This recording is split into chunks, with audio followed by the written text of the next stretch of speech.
And we're live now. Hello and welcome to Broadsheet on the Telly. My name is John Preposterous Ryan. You're very welcome. We are joined by two very special guests, but first we have to go straight to Jimmy Smith. Hello, Jimmy. Hello, John. Hello. Jimmy Smith is, if he can get enough nominations, is running for president. Yes. Jimmy or James. Jimmy, how would you like to be known? Jimmy or James? It's Jimmy, but my birth name is James. Well, Jimmy's good. Nobody calls me James. What name will you be on the ballot? James P. in parentheses Jimmy Smith. Well, welcome to the show. Music lovers will recognise Jimmy as one of Ireland's foremost guitarists. Singer and lead guitarist with the Bogey Boys, a Grammy-nominated musician, songwriter. You've actually played at the Grammys, Jimmy, isn't that right? A couple of times, yeah. Yeah, and you've played with every significant Irish musical talent of the last 20, 30 years. A lot of them, yeah. Apart from Boyzone and Westlife, obviously. But I actually did the Boyzone. Did you? Okay. We won't discuss that. So, Jimmy, no. You're now in a car, but you've got a gig in about 20 minutes. You're in Clondalkin. Yes. Tell us about your presidential campaign. Okay. I'm running as a citizen candidate. I'm not involved with any party. I've had no political career per se. I'm a Republican at heart in the true sense. I'm outraged by the levels of corruption at every level in the government in the past few administrations. I'm outraged, maybe outrage is strong. No, I'm outraged by successive Taoiseach gone over to various places. One notably where they sent, Enda Kenny, of course, in the UN in New York, talking about our great, rich literary culture, and then coming back and slashing and burning all around him. Jimmy Deanahan, as Minister for Arts, going to New York to and Dave O'Rourke, a friend of mine in New York, was at this exposition of talent, world talent, and he said there wasn't one Irish person represented. It was just the minister and his retinue. Right. And these are things. The homeless thing, the Summerhill thing. I'm very behind this at the moment, and I think a lot of these things are so bogged down in pure bureaucracy that we've ended up kind of corrupting our own democracy, corrupting our own idea of a republic, and I'd like to change that. And Jimmy, you've got no political affiliation, but how would you describe your politics?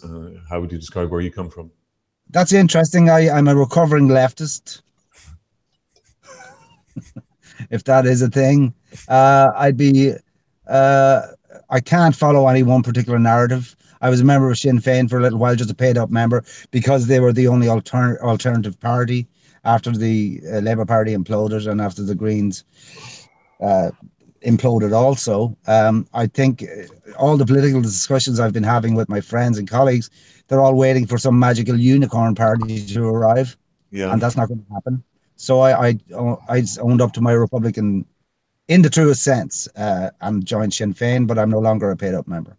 Okay, so would you be sympathetic to their policies? Or not all. I can't follow all the narrative of anything. Okay. You're quite vague on some of your policies, but you hope that they will evolve as the campaign goes along. I'm a constructivist. I'm not that vague. It's essentially the arts, yes, and the homeless crisis, and Articles 47 and 48 to be put into our constitution. I don't even know how you go about doing that. I have to be totally honest. Okay. Okay, but there is a citizens petition to get Articles 47 and 48 put in, which are essentially direct democracy, which De Valera got rid of way back. So the three planks of the arts, homeless, and the Articles 47, the direct democracy. Encapsulated beautifully, John. Yeah. Okay, thanks. Jimmy, what happens next? Now you had a petition online. You got 1,500 signatures pretty quick. 2,000. It's not a lot. But it's only 5-6 days, as I declared, and I petitioned a lot of the councils I have to go to them personally, present my case to be president, to be nominated to be president. Yeah. That's already a nest of vipers, which again goes back to my corruption thing. So I have to go and try and convince them to nominate me to get 4 nominations from the council as per the constitution. Okay, and you'll be relying primarily on Sinn Féin councillors and maybe disaffected Fianna Fáil councillors, or are there disaffected Fianna Fáil councillors? I don't know, but I would yes, I'd be going for Sinn Féin and independents, obviously, because that's all that's left. Right. And I mean, I know in Meath already, and I don't know if this is litigious to say, but Meath's my home county, and I got onto somebody who I know in the council, and I'm not going to name names, eliminate anybody, but like 6 or 8 councillors have already declared who they are going to be voting for, which I would question the constitutionality of that, because there's been no assembly yet until the 27th of August. Yeah. But essentially, I'm dealing. There's 18 councillors, so I have 12 councillors in which to get a majority. That looks pretty hopeless, you know. Right. Even though you're a Meath man. Well, I mean, you know, there's goodwill, but then the councillors are a different thing. Right. And okay, so imagine you do get the councils. When will you need them by? I mean, is there a closing date for this? 11th of September, I believe. I think it's something like that. And then they have to call, I think it's 60 days afterwards. So the election will be happening in October. You will have that time after the nomination to begin a campaign. Yeah. For to put your policies forward and stuff. And I have plans how to do that, but I'll have to raise money. I'm the only one on that in the potential candidate. Maybe not the only one, sorry, who is not either party affiliated or a very, very wealthy entrepreneur. Okay. And Jimmy, you're not actually opposed to President Higgins as such. I mean, you think he's the best? I love President Higgins. I think he's a fantastic president, and I imagine, you know, he'll win. Should he? He's been kind of forced to run again by Sinn Féin, I suppose. But I imagine he'll win again. But who knows? Who knows? I have to go ahead with the predication that it's an open and fair election. But you're not running against him per se. You're running because you're running on a platform. Yeah, and I'm conflicted a little because I'm very fond of Michael D. I think he's fantastic. I do think he's been hamstrung a little bit by his own political past as a former Labour TD and a former Minister for Arts, who was incidentally the best Minister for Arts in living memory. You know? Right. Well, if he's hamstrung, then how would you be in the Áras, Jimmy? Well, I wouldn't be hamstrung by a political past because I don't have one. Right. You might be the boys' own stuff. Rock and roll. Yeah, rock and roll. There you go. But I listen. All my stories I have owned up to, and they're documented. And yes, I've had a pretty colourful past. But I've been sober 24 years now, so you'd have to dig a bit to find some dirt on me. Right. We'd have to go back to maybe the late 70s, early mid 80s, late 80s. Okay. Well, we could do with a really proper, good political scandal. You know, our scandals here are very boring. They're around money or greed or planning or brown envelopes. We've had no sort of prostitutes and mistresses that are. But it's nice to have something different. No, there is a Mexican prison. There are there's fantastic. Brilliant. Jimmy, I know you've got Jimmy, I know you've got the gig right now. Well, no, we're cool for another bit if you want to hold on to me. But I know the other guests wanted to get a word in, of course. Well, no, it's all about you. You're our first political candidate, I think. Is that right? Oh no, our second presidential candidate, Jimmy, of 2018. To lay out your stall. Yeah, we hope to have Gavin Duffy next week. And can I go on that one?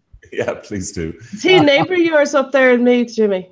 Well, I live in Malahide now, but he lives in Meath, but he's not a Meath man. And he's the guy I was referring to. I think he's got half the council in his pocket already. Am I allowed to say that? Is that litigious? Well, you mean he'd have to prove you wrong. Yeah. You don't mean literally. You mean that he's favoured. I don't not mean literally. Okay. Well, Jimmy, the largest party at local authority level is Fianna Fáil. So I think you're going to have to play nice.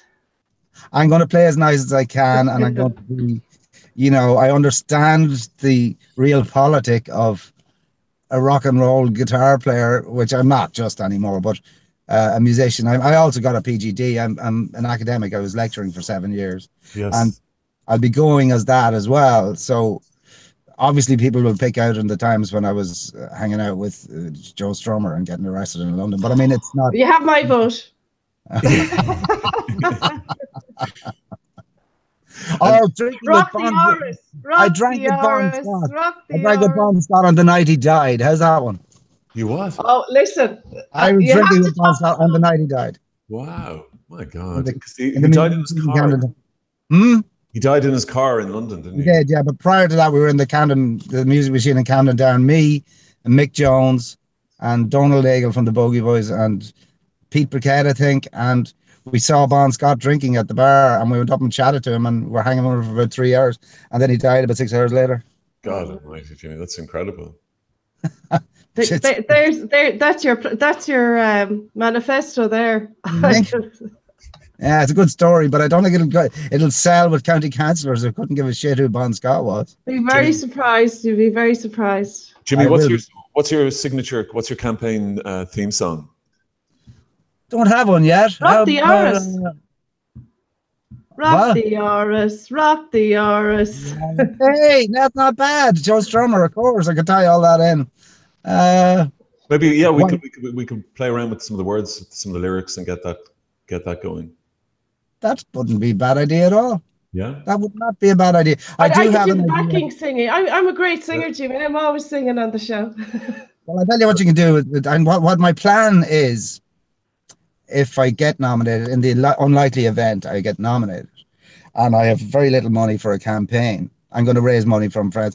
I've worked out already where I can travel around the country on a gig rig and a bus, right? Which will have musicians on the, and we'll play a set, including Rock the Oris, in every little town, and all my friends and supporters will be in the bus. It'll be like a rock and roll party touring around Ireland. fantastic. And that'll be my campaign. That's a brilliant idea. I mean, if I was a councillor, I'd get you nominated just to watch that campaign. Well, you see, but then they'll all be the ones that'll be objecting to it showing up in their town squares. Yeah, this is it, Jimmy. You go off to the gig. Punk rock. We'll play till we get fucking thrown out. That's really the idea. Exactly. Jimmy, thank you so much for joining us. You go off to your gig. Jimmy, are you on Twitter? I am JSMY at JSMY. I'm giving you a folly there now. JSMY. I'm not a great Twitterer. I'm more a Facebooker. Oh no, don't do Facebook. No, don't worry. I'll follow you. I'll reach out to you. I can get you one Fianna Fáil councillor vote. Well, can you? Maybe two. Yeah, two. I can get you two. Really? Yeah. Sweet. This Is is it it. money? How many more do you need? Well, I need 20 Erictus members, but I need. But is there money needs to change hands, burn envelopes and stuff? No, we don't do. Oh, you're talking to the wrong woman for that behaviour. I can tell you that now. Think That's envelope. what I'm against. Let me finish my caveat. The caveat is that's what I'm against entirely. Same here. That's what we're against as well. Okay. Okay. There's Good. no shameless plugging goes on this show. Jimmy Smith, President James Smith, presidential hopeful. Change you can believe in. Yes, we can. Thank you, Jimmy. Rock the Oris. Rock the arse. Okay, I like it. so much. Thanks a lot, John. Thanks a lot, Jimmy. JM. Thanks a lot. See See you you later. again, Jimmy. Lovely to have you on. That's fantastic. That's Jimmy Smith, a very well-known guitarist and now presidential hopeful. Before we go to Irving Munchnick, Fergal Toomey. Fergal, are you there? Yeah. Hello, Fergal. How are things? Are you in Summerhill now, Fergal? Oh no, I'm not involved with the Summerhill occupation at all. Oh right, sorry, I beg your pardon. Sorry. The Connolly movement. Yes, I know, but I think Fergal was you were at the Summerhill occupation. Yeah, I visited, but unfortunately, I haven't had a chance to pull any kind of shifts there yet with respect to manning the building. So I can't really advise you about conditions inside or anything because I'm not involved with the organisation.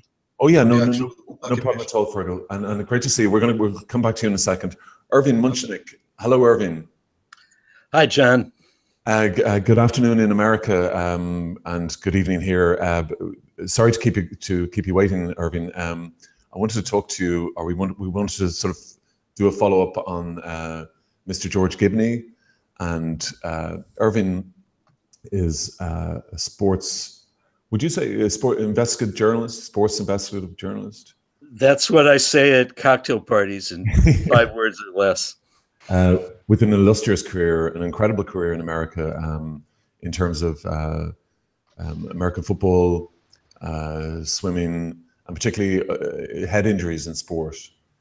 Irving, you've sort of blazed the trail in terms of investigative work in that area, particularly in the NFL. Well, thank you. I think most of the credit should go to Alan Schwartz of the New York Times, but I'll take my share. Okay, well, you've certainly done a tremendous amount of work on it, and also on the swimming. You came into this sort of swimming abuse scandal through the American wing, shall we say, of that operation. But you stumbled upon George Gibney. When would it have been? About 2012, Irvin? Yeah, 2012 is pretty much when I started the American swimming investigations, and I quickly found out that that there had been abuses, horrible parallel stories in Ireland, and that Justine McCarthy had written a very good book about it. So Gibney was in the back of my mind. And the beginning of 2015, I was looking for a new direction to go and decided to dive into the Gibney story big time. So I've been at Gibney for about 3.5 years. You know, if I may interject, on Jimmy Smith, those of my broadsheet friends who are trying to unpack that campaign should know that I actually have met President Higgins. Oh. I live in Berkeley, California, and a couple of years ago he was here because of the tragic story of the balcony collapse, of course, at the apartment in Berkeley, which killed a number of young Irish people who were here in America on a summer work visa program. And President Higgins was here to plant trees in Martin Luther King Park with Berkeley Mayor Tom Bates. And in anticipation of that, I asked Mayor Bates to bear a message from me to President Higgins, asking him to comment in some encouraging way on the campaign to bring George Gibney to justice. Mayor Bates refused to do so, which maybe gives us a little bit of insight into why Berkeley is a city that has a foreign policy, but doesn't have decent housing and safety codes that could have prevented the kind of tragedy that happened to the young Irish people. But in any case, I persisted, and after my daughter, who was then 11 years old, I think, got off school, we went to the tree planting ceremony in Martin Luther King Park, and I handed to President Higgins, a security person, the letter, and I never heard anything further, unfortunately. And then I shook President Higgins' hand on the rope line and told him that I was that we had a mutual friend, T.D. Martin O'Sullivan, and that was the extent of my contact with President Higgins. I just thought that it was appropriate to note that, because it brings together the Jimmy Smith campaign and the George Gibney story. I'm sure because he is restrained in office, I'm sure President Higgins has a lot of sympathy for you know, the work that you're doing, Irvin, and I would imagine. I mean, well, the restrained in office part is really the big frustration that we're all up.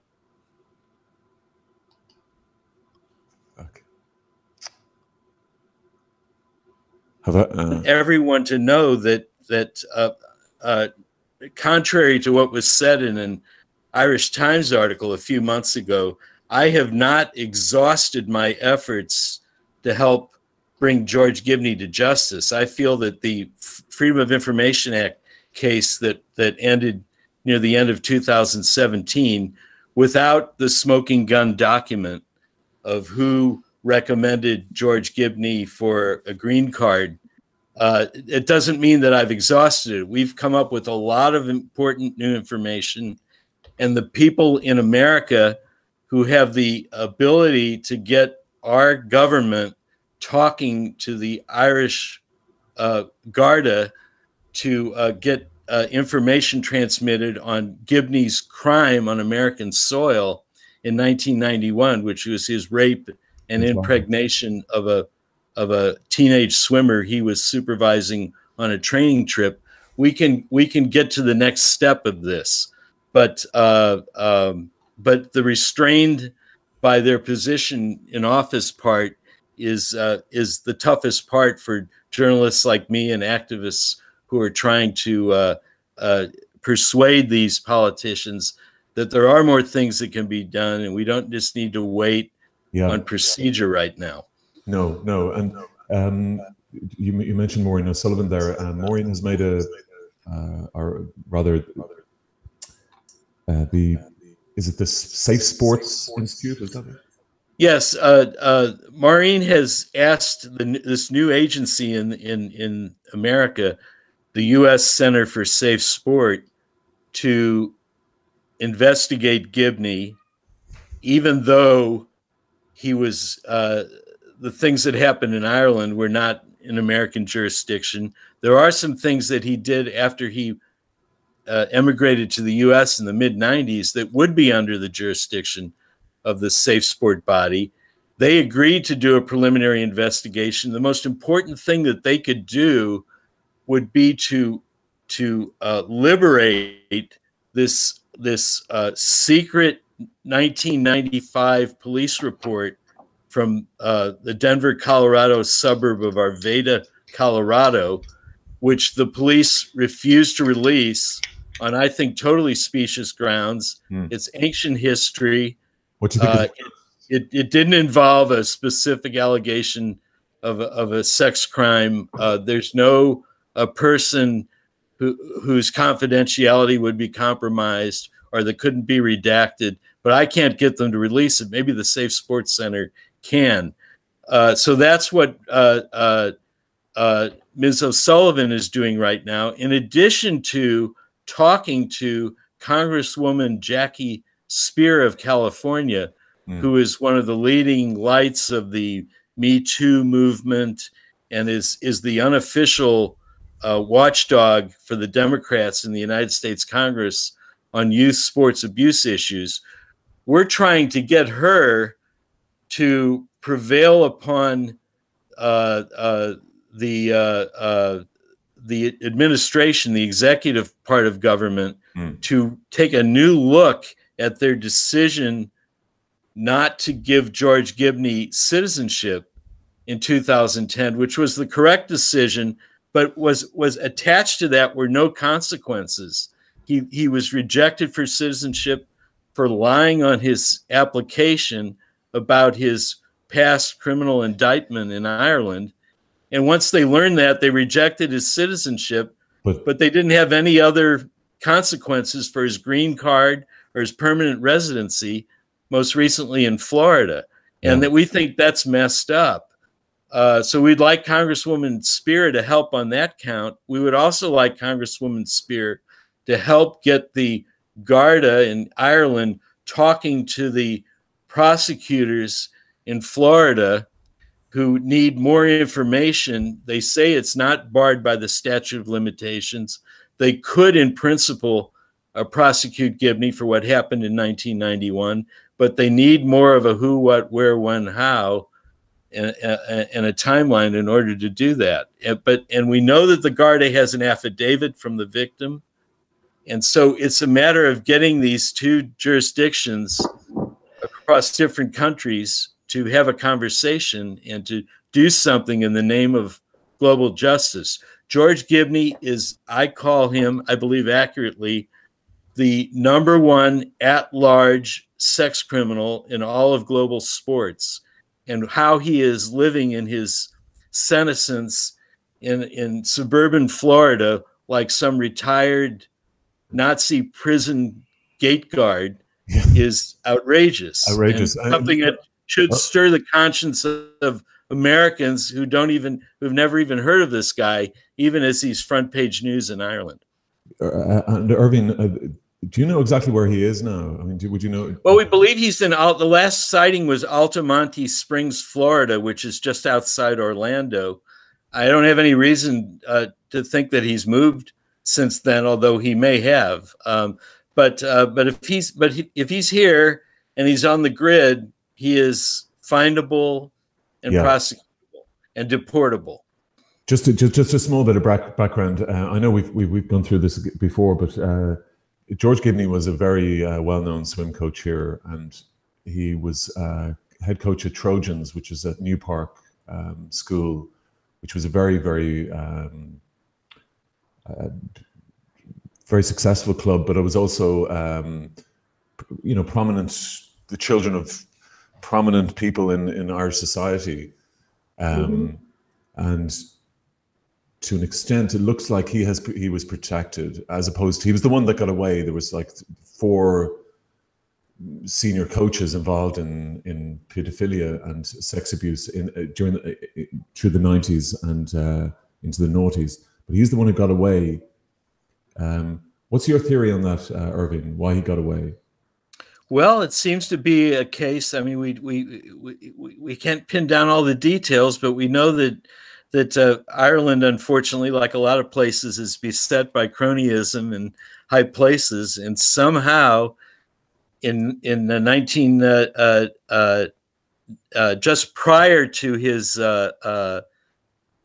indictment on 27 counts of illicit carnal knowledge of young swimmers in his charge, he got a Donnelly visa, a diversity lottery visa.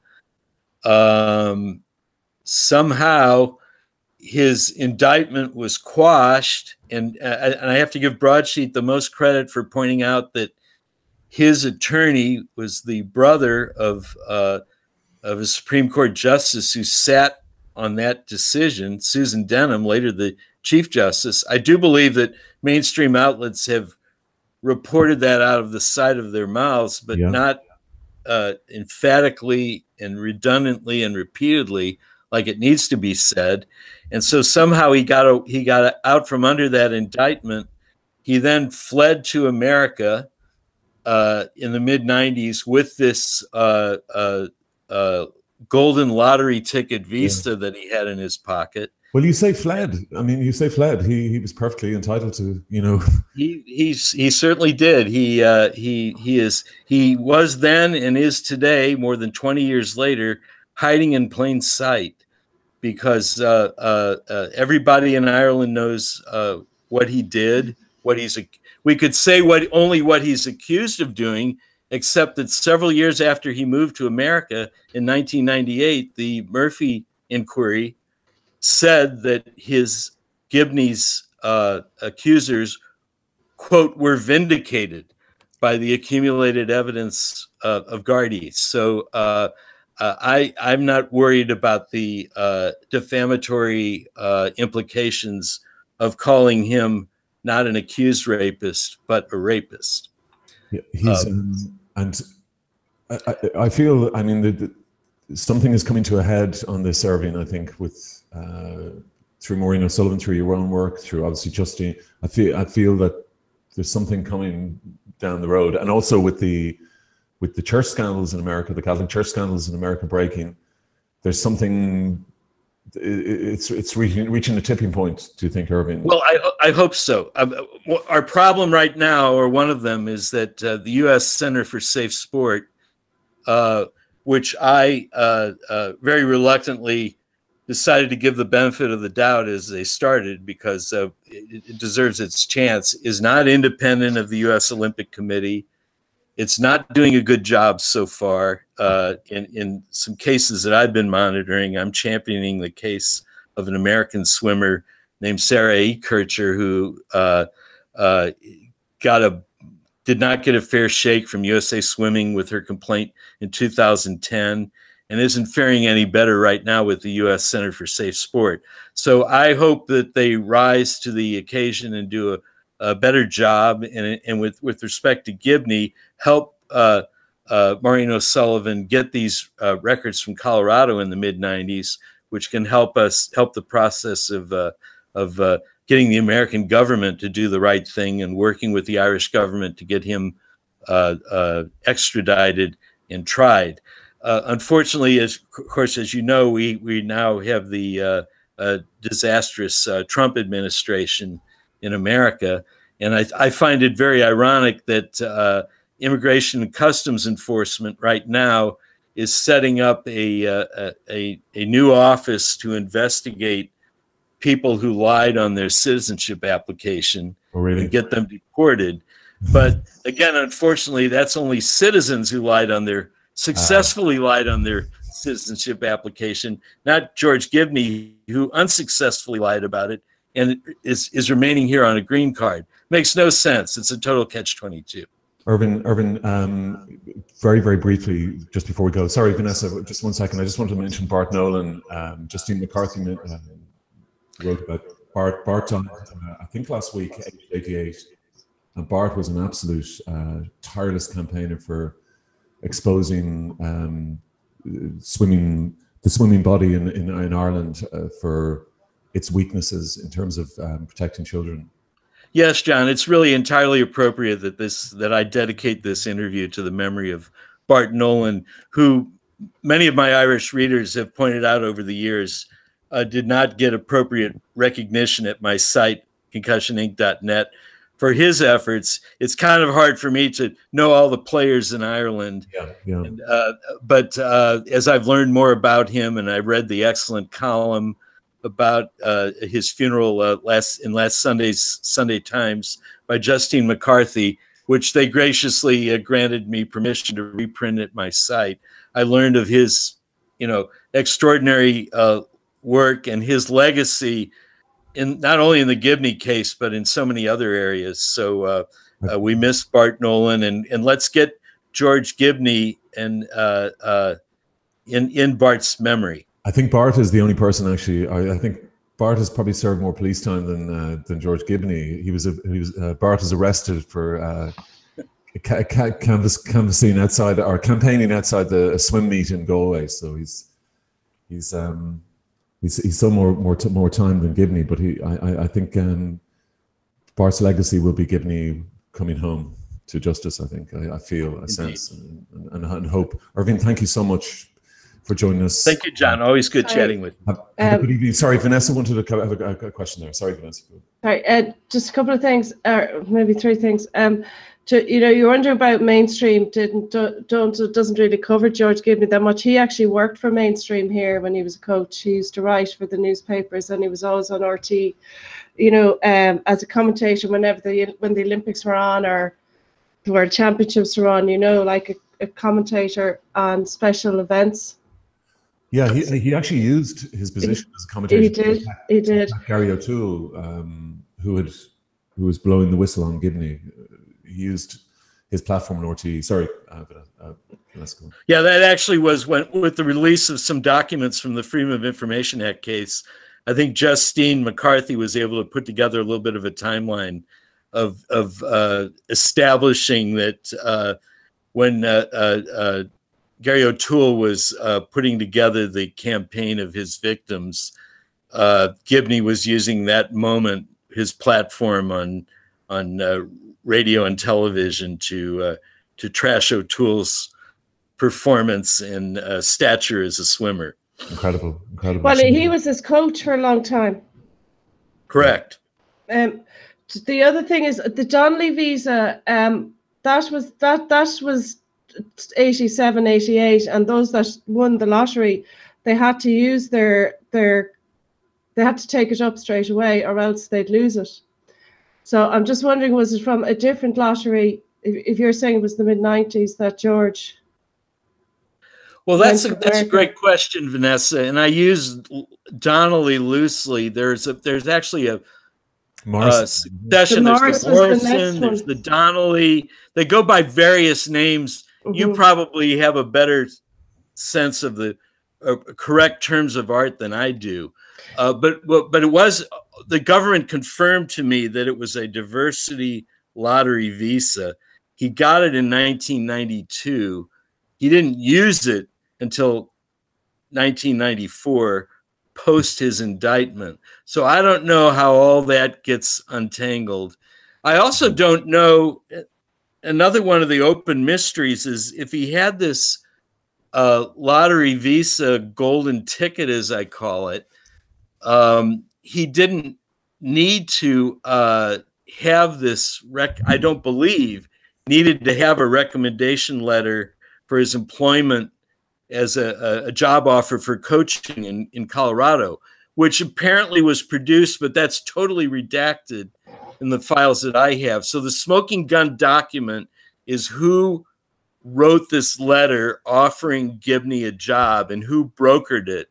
And the number one suspect is the American Swimming Coaches Association. And that was one of my big interests in this all along. It's not just George Gibney, but the fact that sports abuse in swimming and in other sports is global in scope, like the Catholic Church, and that this goes across national boundaries. And that's really the narrative that the George Gibney story tells in tremendous, rich, dramatic detail, if we can ever get all the strings pulled out. Well, we'll get the final chapter. Yeah, the thing about the global aspect, even Justine, you know, we're very non-conspiratorial in this country. We don't suspect conspiracy. You know, we just think it's kind of coincidence. And even Justine sort of could only relate two of the coaches together, you know, to a victim between two of the coaches. So she didn't suggest a sort of web, but it's pretty obvious now. I mean, the book is maybe 10 years old, is it? Yes. I think it's pretty obvious now that there was a global thing, and Gibney being a global player, and your friend who you got kicked, or you got kicked out of the Hall of Fame, Wally, is it? What Chuck Wilgus. Yeah, Wilgus. The late Chuck Wilgus, the CEO of USA Swimming. Yes. Yeah, I mean, he for instance would have known Gibney, right? Although in one of his depositions in an abuse case, he said, "Yeah, I think I've heard the name." Oh, okay. But it's a tight business. It's a tight. Globally, the sport is pretty tight at the top. I mean, there's not a lot of players really. It's a small sport. Yeah. In terms of numbers, it's not like athletics or boxing or. Right. Well, that's absolutely true, and of course, the isolation of the victims, the and the shame attached to them is part of the game here, to keep one victim from talking to another. And this was the brilliance of the Gary O'Toole campaign when he wrote to everyone and said, "Here's a return envelope. You know, you don't have to write your name down. Just give us the information." And that's what got things going. And we need something similar in America to connect the dots. I've talked about Sarah E. Kircher. If her story ever gets to be told in the breadth that it deserves to be, and it's a veritable who's who of the top American swimming coaches. And so it's a terrible problem, and it's more than a police problem. It's a cultural problem that involves the buy-in of parents who only care about this, who only care about their own children not having the worst happening to them, instead of understanding that this is a communal situation of safety and justice within the sporting system that's not being followed right now. Irving, finally, I saw a photograph of the Swim Ireland team recently, and they seemed predominantly female. Is that the situation in America as well? Are the coaches are male coaches being whittled out of the game, out of the sport? Oh, wow, that would be news to me. I mean, it was a big breakthrough when there was the first woman member of the Olympic coaching staff here a few years ago. Was the coach at the University of California, Berkeley. Right. Name is escaping me right now. Okay. So I think remains a very male-dominated field here in America, but progress. Maybe progress I was mistaken. Sorry. Yeah. So, Irving, thank you so much for joining us, and hopefully you'll join us in a few weeks' time. We're going to hopefully get Justine as well. She couldn't make it this evening. That would be great. Thank you, John. Okay, thank you very much, Irving. And that's Irving Munchnick. that's dedicated to Bart Nolan. Sorry, Olga, did you want to get a word in? No, don't worry. Good to see Irving. Great to see Irving. It's afternoon. It's like 3 o'clock in the afternoon or something there. A big hello to Olga Cronin. Again to Vanessa Foran, celebrity accountant. Sorry, we started off the show very early with Jimmy Smith for president.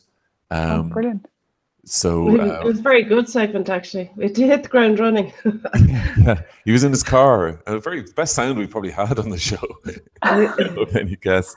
But it just ahead of a gig that he was doing. Fantastic. So the celebrity accountant Vanessa Foran, Olga Cronin, also got Neil Curran. Hello, Neil. How you doing? How are you? How's it going?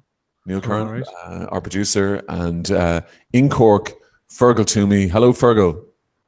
Hi, how are you getting on? Fergal, sorry to have confused you earlier, but you were at the Summerhill occupation. You joined them for a bit of solidarity earlier on Monday, yeah? I was, yeah. Yeah, how was that? It was fairly interesting. Like, a large crowd of us from the Conley Youth Movement went down with our banners and stuff. We did a small march through O'Connell Street, which was spontaneous and fairly well received. So when we finally got there, it's an interesting setup. The security at the building is very good, and it's obviously well organized what they're doing there. We read out a statement which is available online, and we just had sort of a meet and greet with the people who were involved in the occupation. It was very interesting hearing their perspective on things, and there was a lot in it that kind of resonated with our own experiences of housing occupations in Cork. Yeah, how are they getting on? The last time we spoke, you had 3 buildings or 2 buildings occupied? One building left. At the moment, there's still been no real news with the one building that's left. At the moment, we're just kind of regrouping and kind of assessing our situation. I suppose with the current climate, there's a renewed interest. Not that the interest ever really subsided, but there's more media attention than ever before on just how far the housing crisis has deepened. I think that now would be a great time for the housing occupation movement to grow, but I do think there's a certain issue with how housing occupations are done. Well, not so much how they're done, but I suppose how the momentum isn't carried forward. Like we had a Apollo House, it had a huge level of media coverage, it had a great level of public support, but and it really re-energized activists, and it really brought people to the fore of kind of ordinary people to the fore of struggling for policy change. Yeah. But there was no organization that grew out of that where all of this energy was carried on. And my fear is that if the Summerhill occupation does, well, not inevitably, but if it does eventually get shut down, whether by force or by other means, that it'll be the same situation. I think more thought needs to be put on how different activists who are involved in occupations, and Summerhill and Apollo House have brought together a huge range of people with diverse skills, diverse political backgrounds, and diverse interests. And what we really need is to bring people together on an all-Ireland basis so that going forward, there can be something to absorb one house when it falls, and that the occupations can reach a pitch where they're constantly ongoing, and even junctions can't knock them back temporarily. Like, I think if we built an occupation kind of culture, yeah, and it was going on in the background of the housing crisis, that it would essentially bring it to the level of a crisis for the government and a crisis for the private market in housing. You mean they're only going to pay attention when their buildings are being occupied? Exactly, and it's not just that. What gets the government's ear in the end isn't necessarily just government pressure or media pressure. What gets their ear is when their pocket is hit. So if you look at when the government takes a major initiative or major shift, it's always either about votes or it's about money. And chances are that it's not going to be the same situation as it was with, let's say, previous political strategies, because the government is so deeply invested in landlordism so many members of the Dáil are themselves landlords, that even a huge amount of pressure from the electorate isn't going to put them in a situation where they're willing to take the change that's needed. Yeah. And even then, a large amount of the electorate has a very Mayfain attitude about the situation, as we saw with that poor mother and her children who had to sleep in the Garda station. There was a huge outpouring of abuse and scorn and violation of privacy in that case, with the public commenting on it. So I think the real point to hit here is to hit at kind of market forces. If people can make occupation, if people can make squatting enough of a trend, if there can be links between them and a network, then we'll get to the point where it's taking pressure off of the demand for housing in highly critical, highly valuable city centre locations. And what this does is it removes the leverage that landlords have over people, and it also changes the dynamic of how public policy change works. It brings it much more grassroots. It brings it much more to direct action. When people can gather together and they can provide a vital service that the government is neglecting to provide through their own means and through their own initiative. So Fergal, this network then would provide, you'd have access to lawyers and people like that, and kind of advice if you were occupying a building or. Exactly, yeah. And like when an individual occupation has happened to date with Apollo House or Summerhill or in Cork, they've each had their own separate logistics, their own separate breakdown of committees and things. But I think much more would be possible if all of these groups were able to pool their resources and work on something that's long term and that can put unrelenting pressure on the government to change its strategy. Yeah. Sorry, Olga, did you want to, Olga? Oh, no, your mic is off, Olga. Sorry, yeah, no, it's just, yeah. So, did you want to say something there, Olga? No, sorry, I was just trying to read the papers. Oh, sorry, Fergal. I was listening, and you were making. I think. So sorry, I just thought Fergal, what he had to say was excellent, and makes absolute sense. Yeah. I think the occupation thing could become a lot more frequent. Fergal, I mean, if the Summerhill has demonstrated that A, it can be done, and B, people are living there, right? I don't think people are living there per se. I think some people are there very often as part of the occupation, but I don't think anyone is using it as their primary residence. And your occupations in Cork, are people sleeping over? Yeah, they are primary residences for some people, yeah. Okay. Well, do you think there will be more in Cork? I do think so, but obviously it's difficult to come back from something kind of so discouraging and something so extreme. Yeah. At the same time, whenever something like this happens, there has to be a period of time for analysis to look at what mistakes you made, what can be done better or replicated.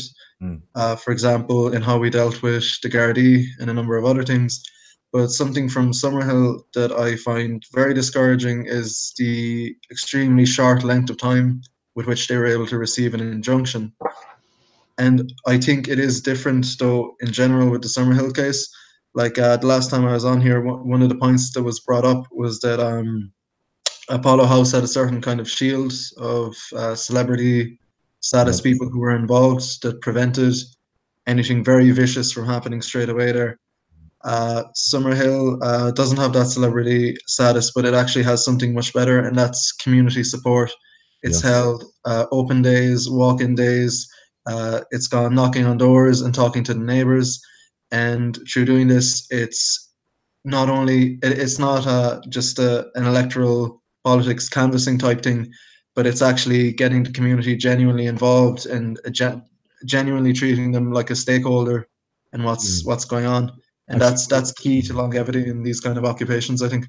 Actually, what I wanted to ask Olga, sorry, this was it. It was 8 a.m. tomorrow, isn't it? They've been given notice. Yeah, 8 a.m. tomorrow. The High Court ruled today that they have to be gone by. So I'm not sure, Fergal, if you've heard any more about what they're planning to do, or suppose you're not going to tell us anyway.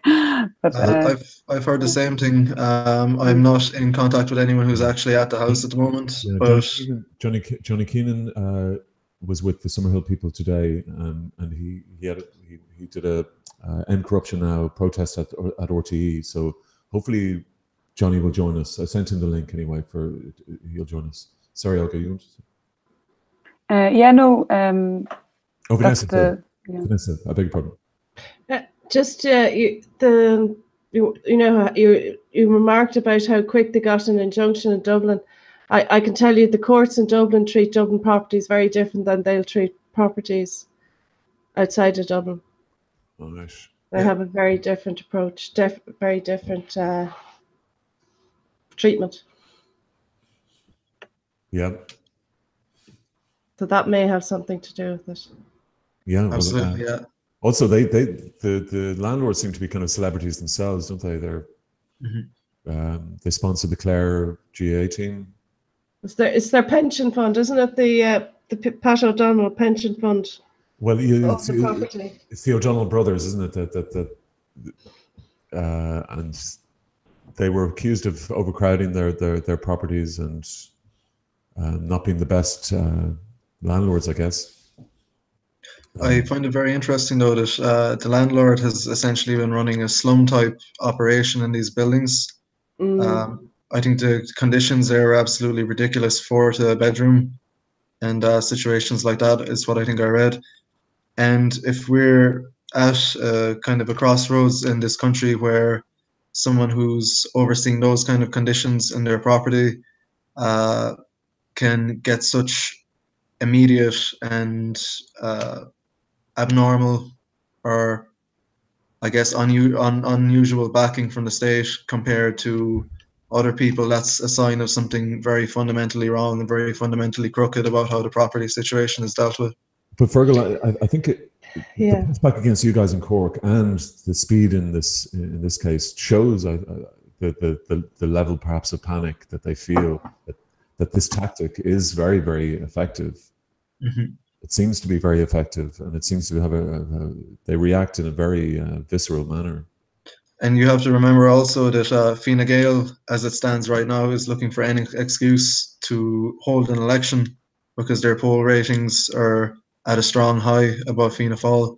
Yeah. If you give it another 3 or 4 months, a worsening housing crisis, other severe crisis showing up at the door, it's not going to hold.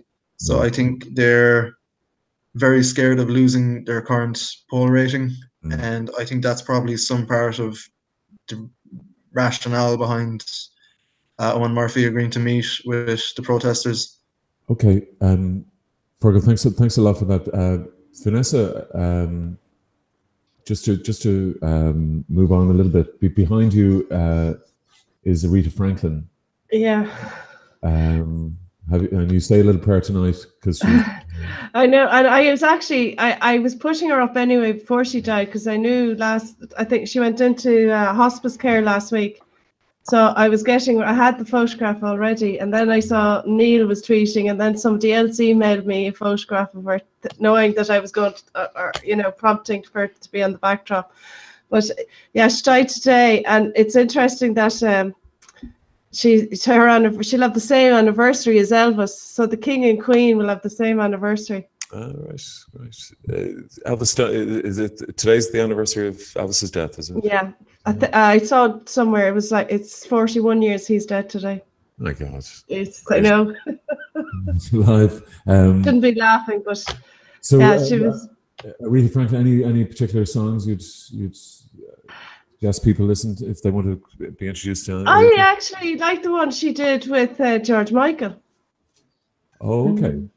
Yeah, and I know, but I'm a big Dusty Springfield fan, so she kind of never really got a look in. Okay. We're now joined by Johnny Keenan. Hello, Johnny. Hello. How are you, lads? How are you, Johnny? Johnny. We were talking. Can you hear me? These are the votes of the Kilkenny jury. You've been putting up posters and spreading anarchy. Yeah, I think Fergus got more interesting stuff than me, to be honest with you. I know we had a good chat there with Fergal. saying that you were with the Summerhill people today. I went in to see what the crack was, yeah. And obviously there was a little bit of rain between the showers. The summer we know and love. Oh, and there wasn't much activity there, but I was talking to a few guys. Yeah, it's they're after making a great stand, just as Fergal and the lads did in Cork. And I think, you know, this is the epicenter of the housing crisis, and you can only do what you can do at this stage, because if it's not done now, we've discussed this in the last few weeks, it's going to be a very dark, cold winter for an awful lot of people. So that's why it has to be done now, because people will die, and that's the fact. And what these guys are doing is their patriotic duty, and fair play to them do it. And everyone should stand up behind them in however they can, because housing is a human right, and what's happening is corruption of the highest order. Johnny, speaking of which, you were outside RTE protesting against the ongoing promotion of Bertie Ahern, or rehabilitation of Bertie Ahern on RTE. Myself and Bertie have been like ships in the night all week, always passing but never meeting. So just let it be clear, I don't have a personal vendetta against Bertie. So I'm anti-corruption. I wouldn't say anti-establishment, but the way the establishment are acting, there seems to be corrupt across the board. And Bertie is just someone that seems to just sail on, and like he's exempt from anything. The insult of performing at the Arts Festival was something that an awful lot of people were annoyed about on social media, but 7 people showed up to show their solidarity in relation to not you know, letting the Kilkenny people and the whole country know that Bertie could come into an arts festival and charge €16. So we had a small, peaceful protest outside the St. Canice's Cathedral on Monday before our event, Changemakers. The Changemakers. Johnny, I want to talk about the Changemakers event, but sure. I want to talk about that a little bit later, okay? But outside RT today, just because it was announced today that Bertie would be... who do you think you are? He's going to be the subject. Indeed. But apparently that's a TV show as well. Yeah. And hang on, just to clarify, Bertie is the subject of the Irish version of Who Do We Think You Are? Kind of genealogy show. Yeah. There was a few of them. I remember John Hurt was very disgusted that he wasn't Irish. That was sad. So Bertie will find out exactly who he is when he changes his family roots. I'm not saying, I wouldn't be surprised if he had to go to Honolulu or something to find out something. But Vegas. That program is a program.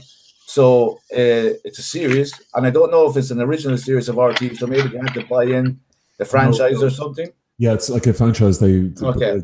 So you can imagine, John, you worked in TV yourself, so the production of something like that would probably cost thousands. Oh, yeah. So I don't think Bertie's paying for that out of his government pension. I don't think he's paying for that. I think we're paying for it. So that's why I went up to just say that I wasn't happy with that either. And I've got a big banner in corruption now, so I hope to use it where I see stuff that seem to be a little bit not untoward. Yeah, so I'm just doing what I talk about, John, on the show, and I have the opportunity now. And I think everyone, if they can, should make a stand in their own right. And I think in corruption now seems to be right across the board, and that's how we're talking about the housing crisis, for example, and we're talking about other government departments that seem to be systematically corrupt. It's fantastic. You see the bat signal, and then you're right there. And so, Johnny, we'll come back to you about Monday night, Bertie versus the Changemakers. But before that, have we lost Neil? Neil is our producer. I think he has to go away because I think Sadie, his daughter, is taking her to bed, or she's won't go to bed or something. Big hello to a newly shorn Luke Brennan in Porto. Hi, Luke. Hello, Luke. Hey, guys. My God, you look 5 years younger. They do. Well, temperature related. You know, it's too hot to be hairy. It's too hot to be hairy. Yeah, of course. You're in the furnace there. It's too hot to be hairy. Sorry, Vanessa. You want to Too hot to be hairy. It sounds funny. That's your line, isn't it? Luke, we're going to come back to you in a second, but I know that your mom is speaking in Merrion Square this weekend. As part of Heritage Week, that's correct, yeah. And Helena is a ceramicist, and she's speaking, in fact, in the home that the building that she was born in. Yeah, pretty much. She sort of she spent the first year of her life there. I think she was maybe born in a hospital, but that was where she went back to. Yeah, because your grandparents eloped. That's correct. Yeah. So they had her without the fanfare and. Yeah, well, I think there was two. The first 2 or 3 children, I think, were born when my grandparents were in the flat. Like I think what happened was my grandmother's father was my grandmother was she was actually the only child of 2 very careful people who had invested all their lives and all their love into this very talented young woman who then married a bit of a bowsy, I think. You know, my grandfather had he'd recently lost the family home in Waterford in a game of cards, and was rambling around the streets of Dublin and met up. He was the daughter of, or he was a sister of one of my grandmother's college mates, and so yeah, they hit it off, and against their parents' wishes, they decided to elope to Merrion Square. It wasn't very far, but so that's. But my mother has some lovely photos of when they were children playing in Merrion Square. As a result, it was just they're in a flat there. It was the funny thing was my mum was just in Merrion Square, and she knew that there was a house that she had spent her early life in, and she just happened to knock on the door and say, I was wondering if I could have a look upstairs. I used to live here or whatever.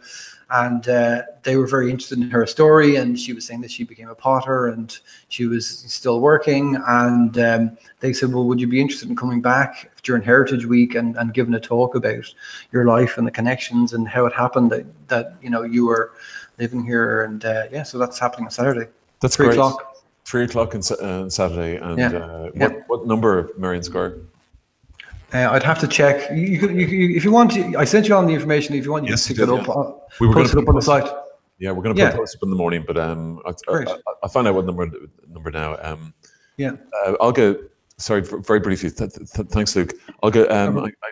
Have the papers come in yet? Some of them have. Just have we have the Examiner and the Times. Yeah, that's all we have. Just the Examiner. We don't have the Times yet. Okay. Do you want to have a quick look at the Examiner cover? Do you want to? Yeah. Just give me a second. All right. Okay.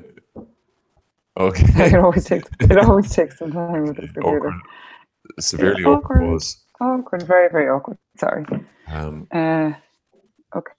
Just 2 seconds. Okay. Can you get that up now?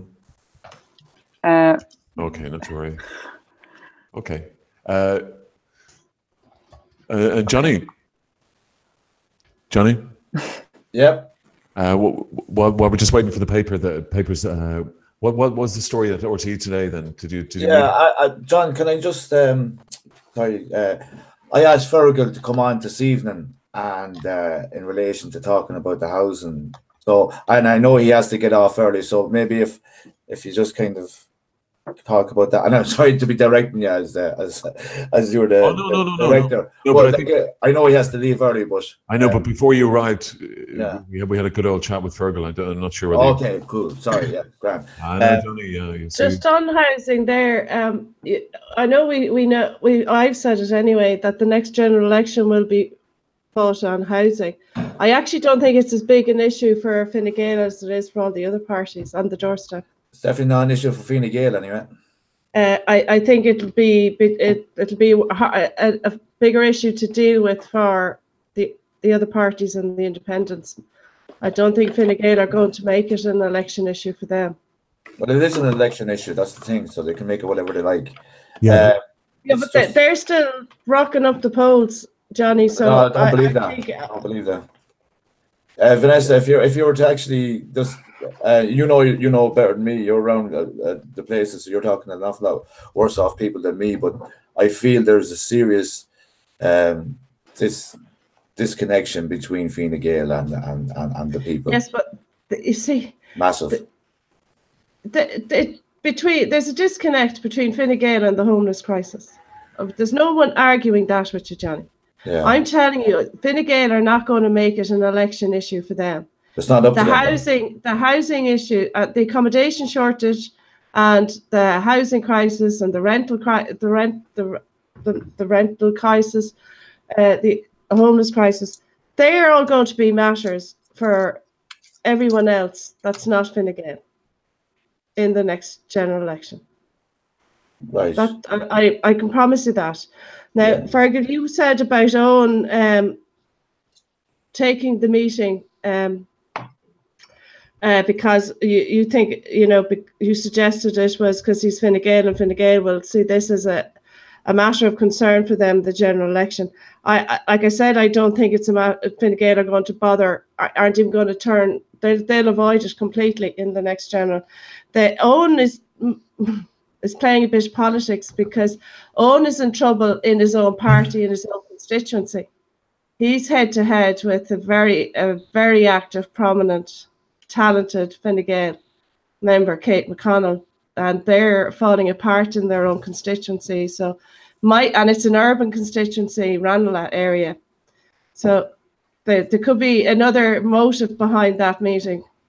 Because ultimately it's all about politics, and it's all about him getting elected in his own constituency. What happens down in O'Connell Street or in Tala and guard stations in Tala, they're all every politician in Ireland is ready for an election now. And that's their driver at the moment. So what's going to bring down the government then? Well, nothing's going to bring them down. They'll call an election themselves. Why would they do that? Because they can take out Fine. They won't need the confidence and supply agreement. Yeah. Because they know Fianna Fáil will be wiped out. Fianna Fáil are on the verge of losing seats. Okay, so they're going to call an election to go in on their own or go in with Fine Gael, or sorry, Sinn Féin. Hello? Well, I have every confidence that those discussions have already taken place. Okay. Yeah. Okay. Vanessa. Yeah. You saw the Meg? I did. Brilliant. Was it absolutely fantastic? Proper blockbuster, cheering in the cinema and everything. Well, I want to get over to Neil once he puts Sadie to bed, and we'll get onto the movies and talk about the Meg. Fergal, I gather you have to go, do you? I am fairly wrecked. I've had a long day, so I'm looking forward to an early night's sleep. Not at all. Fergal, thank you very much for joining us. I hope all the best, and thanks for having me on again. I do really appreciate it. Yeah, you're brilliant, Fergal. Fair play. Thanks very much. It's great. It's great. Hi, Fergal. I hope you got to say everything you wanted to say. I did, of course. Yeah. Brilliant. Okay. Thanks. Because Johnny is a bit. I know, you know yourself, John, when you ask guests on. It's just I do. Because we're very personal here.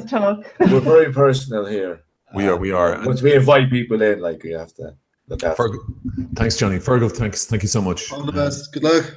Yeah, good night. Bye, Fergal. John, I have the Examiner if you want me to just the front page. Yeah. Yeah, it's a gorgeous photo. It is a gorgeous photo, isn't it? She's not gone, is she? Oh. So that picture's taken during a recording session in the Atlantic Record Studio in New York in January 1969. Probably not recording the George Michael song that Vanessa. No, probably not. Okay. The main story there on the left, warning as she's the first black woman, actually. She's the first black woman to get her own to headline an act in Vegas. Really? Mind you, she had to go in the back door of the hotel, but Is that her behind you, Vanessa? Yeah. It's a great picture of the Vanessa. Yeah. She's got a top knot, like I'm trying to develop. I picked it especially, Chad. Yeah. Oh, thank you. I'm trying to get the one like the Peru 2, you know, the girl, one of the Peru Mickey 2, Mouse type one. the donut, wasn't it? You buy these donuts and you put your hair into it and then you pull them around and you tuck it in. I've got all that to look forward to. I'm getting a little bit of length now on it. So sorry, I'll get No. The front page splash then is the splash is warning as rentals, the latest draft rental report. So warning as rents hit their highest ever level by Stephen Rogers and Linda McCrory. Advocates say housing market is broken as average rent hits €1,300. Rents have reached their highest level ever, with tenants now paying more than €1,300 per month, according to the latest draft rental report published today, obviously tomorrow. The average rent nationwide has risen by 75% since bottoming out in 2011 and is now 27% above its previous high in 2016. And Dublin rents are now 34% above their... This suits Finn Gael big time. Rising property market, rising rents. And what about a crash, though? I mean, it can't go up forever, you see, as we discovered in 2008. Well, Finn Gael are strong in Dublin, folks. What does that's their base is Dublin. They're strong probably in South Dublin more so than North Dublin, for example. Yeah, well, 1,300 average rent. It's not something to campaign on, is it, Vanessa? No, I suppose if we were moving to Dublin and starting out again, we would never have stayed out. We'd never have lived with that.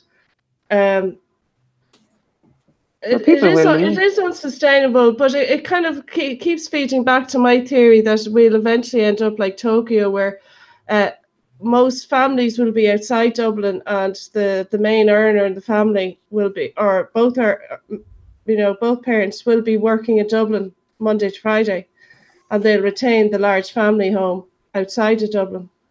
Like in Tokyo, they live outside, but they maintain an apartment, or these kind of, the capsule hotels. Mm-hmm. Yeah. And I can see that happening. I can see in 20, 30 years' time, Dublin being what's known as a company town. It'll just be busy, packed Monday to Friday. Like, like Canberra, Monday to Friday, that's... Right, it's a worky town, and then it's empty. It's even in those type of towns and cities, like after 8 or 9 o'clock at night, there's no bars or restaurants open. Yeah, it's like Wall Street, really. I mean, the place is... Yes, actually, you're dead right. Yeah. Luke, you wanted to come in? Well, I was just going to say that, I agree with what Vanessa's saying, but the question of it, it being unsustainable, I think it is sustainable, because I think it's sort of where things are going. There's, like, in order for things to change, like all those things that Vanessa talked about in terms of it being a Friday town and it being a sort of, like, there's sort of two drivers for, as I can see, there's the sort of it turning into Disneyland as well, where you have a lot of sort of demand for sort of short-term rental accommodation as well. It means that it's turning into what's actually unsustainable is the idea that it could be a sort of a family hub city, Right. And that's the shame of it, really, that it's gonna maintain itself as a place, as a sort of tourist destination. It'll maintain itself as a place to work for sort of companies and everything else. But I think if you look at I was in San Francisco like 10 years ago, and I remember looking at the house prices there then and thinking, like, this is unsustainable, but it kept on going, Yeah. And it goes to my thing. Was it last week, the week before? I said that Dublin is losing jobs in its inner city. To whom? They're moving out. They can't afford to stay here. They can't. Who they're being replaced with? Is that what? Are you just? Yeah, tech workers? People. Well, if that's what we want to call them, people who can afford to live in the city, the people that are being catered for, that the city is only attracting. I kind of measured it against London without Cockneys, Liverpool without Scousers, and Dublin's in serious risk of that.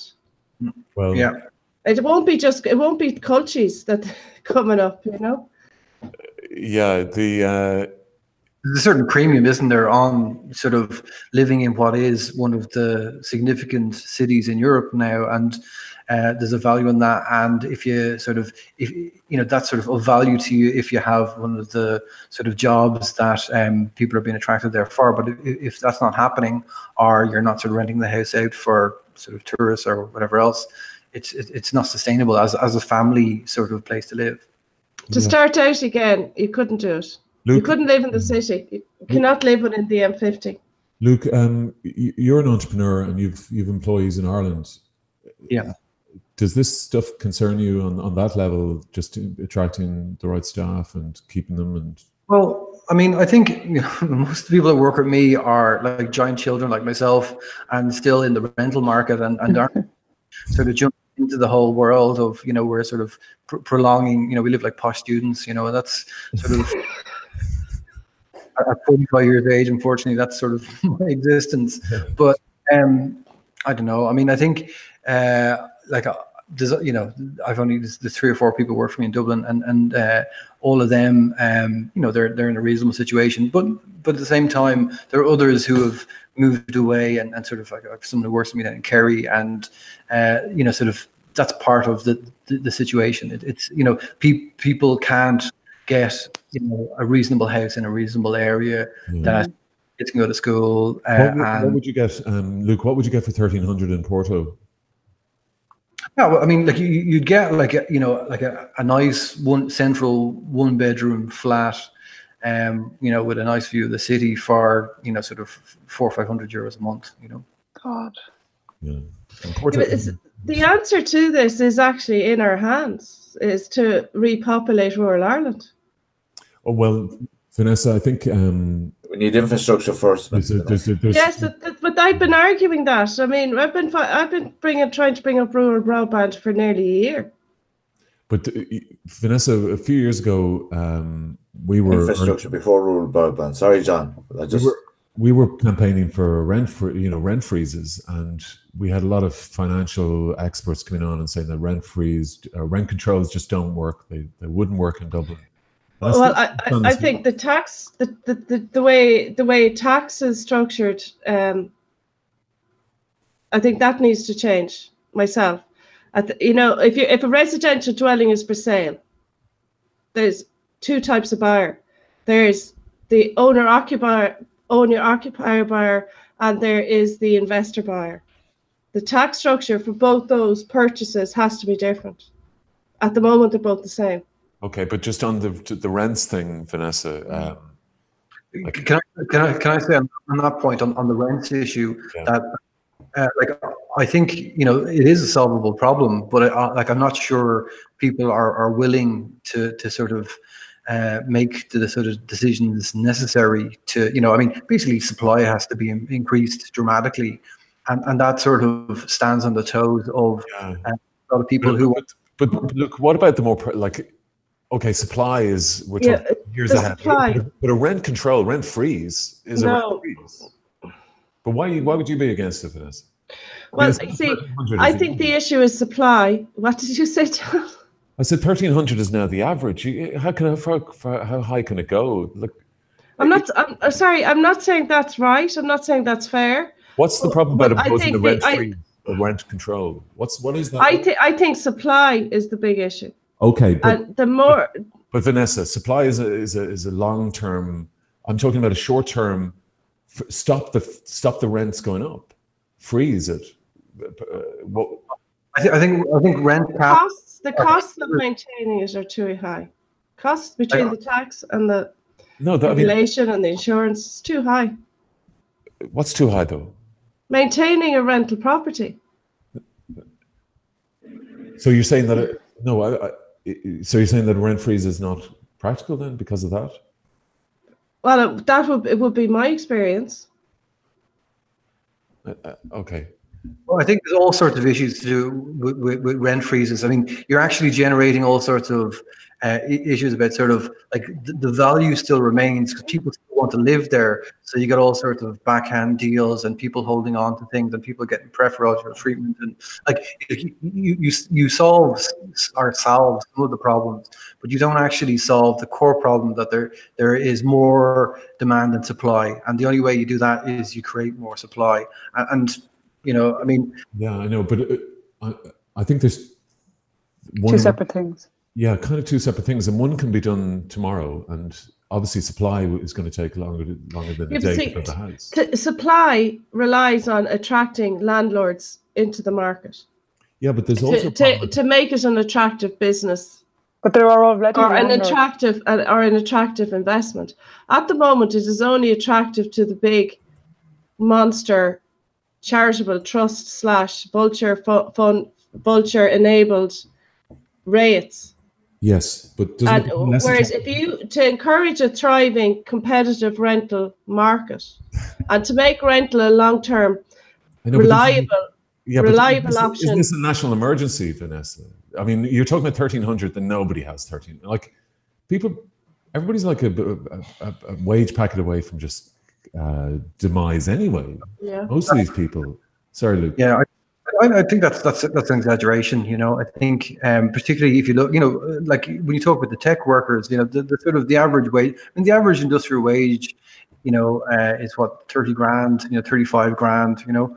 I mean, if that's the average, you know, if you look at the tech workers, I mean, look, they're earning sort of, you know, 60 to 100 grand. So the 1,300 quid a month isn't such an issue. It's certainly in around, say, Dublin, and that's where all the property's gone on that side of the city. And that's else out. I'm not saying just the tech work. I'm talking about just a regular people. You know. Yeah, but what I'm saying is that's where the problem starts, and the contagion, you know, sort of comes out in waves from there. That if South County, you know, in around Silicon Docks, etc., you know, sort of, you know, let's say Dublin 4 is all full of people who can well afford 1,300 quid a month, and then that everyone out of there, then they go to Dublin 6 and Dublin 8, and they get pushed out again, and everyone's, you know, and that's, you know, that's where you get. But if you put a rent freeze, say 1,000, you cannot go over 1,000 for a one bedroom in Dublin. You cannot charge more than 1,000 euros. Can I just go in there? Can I just follow that through? Sorry, Johnny. How would exactly. How would that affect? Well, I think it's very costly for us to fully implement something like that. You know, where you have to, you know, because so you can't just say like, okay, like a one bed, this is how much you can charge. A two bed, this is how much, because every property has individual characteristics. So you're getting into, but you know, you're talking about. I mean, they have it in Berlin. You have just a minimum threshold. You cannot charge above this for this particular square footage in this particular area. It's, you know, it's. Well, that's a whole job. And you're talking about long term. I mean, they've developed that over a number of years. It would probably take, you know, like if we can't even get like the same ticket for like the Dart and the Lewis, I don't know how we're going to manage to get, you know, a sort of an itemized sort of square footage per area, per room system within 2 or 3 years, you know? Right. Was there a cap on this about 2 years ago? And they said they were going to leave it for a year so they could actually just rise the rents in that time. But there was a cap, no? There was a cap on how much the rent could go up. Yeah. Yeah. So when was that, and is that implemented? But it was insignificant because it wasn't really about value. It was just about a percentage of. I thought it was a cap on rent, no? It was a percentage. There was a cap 4%. On the amount you could raise the rent at the end of the lease. But you could be charging $1 million, you know. Yeah, there was no cap on the baseline figure. But the landlords exploited because it was told it was happening, so they gave them the chance to up their rent before there was a cap on it. Yeah, that's what happened. Yeah. Vanessa. Yeah. So, but can you just follow this through in relation to putting the cap on it? So why can't they put a cap on it then? Or is that not the next step in the process? Well, I think there has to be about a 10-year lead up to that to allow landlords to divest or reinvest. They have to be given an opportunity to develop their portfolio, let's say, to live with that. So everything favours the landlords again. Ireland has the worst. Yeah, well, I tell you what, Johnny, there's nothing stopping you to putting down a 500,000 mortgage and setting up as a landlord and see how you get on. It's not my modus operandi. No, but I Why mean, would I you're want that? assuming they're doing every penny that comes in rent is going into their pocket. I'm saying the system favours the landlord as opposed to the tenant. We have the worst tenant rights in Europe. Johnny, That's not true. Johnny, hang on. Okay, go on. Vanessa, there's a difference. Hang on, Johnny, there is a difference. The individual landlord is swamped in bureaucratic red tape, swamped in this tax, that tax, the other tax. It's a very, very difficult thing to. I'm getting from you, Vanessa, to rent out an apartment or something. It's loss making. It's loss making. Yeah. Okay. That's why everyone's running into it. Okay, Vanessa. What did you say, Johnny? That's why everyone is running into it, is it? To be landlords. No, this is what I'm telling you. People aren't being attracted into it as a market. The more landlords you have in the market, the more units are available. So it's once again, it's the system that's squeezing the landlord. So the landlord is squeezing the tenant. You're not listening to a word we're saying, Johnny. Johnny, for yourself, okay? Johnny, guys. I think I am. No, let's try and just trying to figure it out in layman's terms. That's all. Yeah, wouldn't the rent controls put off the vulture funds? Wouldn't Yeah, that's one way to do it. The other way to do it is to take a look at the tax structure that the larger industrial corporate rate type landlord. Take a better look at them because they're clearly not paying the taxes at the income rate that, say, I would have to do or Johnny would have to do. Yeah. They're not paying at 42% on the rent, Johnny. On the rent, the whole rent. No. So if I was getting $1,300 for an apartment in Smithfield, right, I get my mortgage interest off it. Okay. I get 10% wear and tear off it, and then the rest is taxed at my income tax rate, which last year was over 40%. Okay. So I have to then pay the mortgage out of what's left. Okay, Vanessa. So lads, if you want to make it attractive, why do people it has buy to be houses? opened up. Why do they buy houses? Vanessa, it's not as clear cut as that, as you know. Well, you see, I think if it was more competitive for landlords, you wouldn't have these €1,300 rents. They're charging €1,300 for ridiculous rents for horrible places to live in, because they can get it. Yes. If there was more units available, it would make more sense. Yeah. In the marketplace. But Vanessa, if there was a rent freeze, they couldn't charge that money anyway. That's also another point. So you see, you need to, as an opportunity, as a business, it needs to widen beyond the big, large, monster rate industrial landlord setup, because we discovered over the last week or so that 13% of our social housing is provided just by one of them alone. If they decide to sell up in the morning, we have 13% of our social housing population are homeless. Well, exactly. I mean, it's like the bad mortgages. So what you've done is it's a bit like you criticize Dennis O'Brien for owning so much of the media. This is the same behaviour. What behaviour? We've allowed some of these organisations to get these businesses to get too big, and we're so reliant. If they pull the plug, we can't deal with it. Well, yeah, but okay. It's a monopoly. Right. Well, okay. Olga. Yeah. Hi there, behind the examiner. Yeah, I was afraid if I went off it, it'd take me ages to go back at it. On a lighter note, there's a funny story there. Last orders as truck serves up free beer for motorists. So down in East Cork, near Youghal, a lorry of beer. Oh, brilliant! Lost its load, and so all these beer cans ended up on the side of the road. And it wasn't just normal lager either. Yeah, there's a funny quote there from one happy driver. It says it wasn't just normal lager either. This was the 8% strength Tennant Super and some Polish stuff that was 7%. And then there's a quote: from a Garda, apparently saying, a simple accident, nobody was hurt, but there may be a few sore heads next morning. So there you go. And what hooch was on the lay-by? Well, this is it. It just says, it doesn't kind of specifically state, only other than that quote saying that it wasn't just normal lager, it was 8% strength, 10 super, and some Polish stuff. Wow. So 1,500 cans, apparently. The electric breakfast. Electric breakfast, yeah.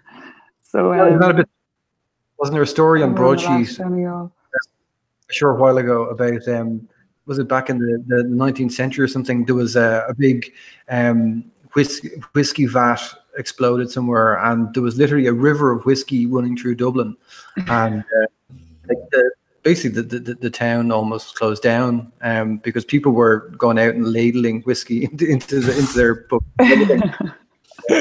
Oh, that's is that the Times Ireland edition? This is the Times Ireland edition. So at the top there, a story by Michael Cogley, 60-day limit on Airbnb as ministers vow to reform home rentals.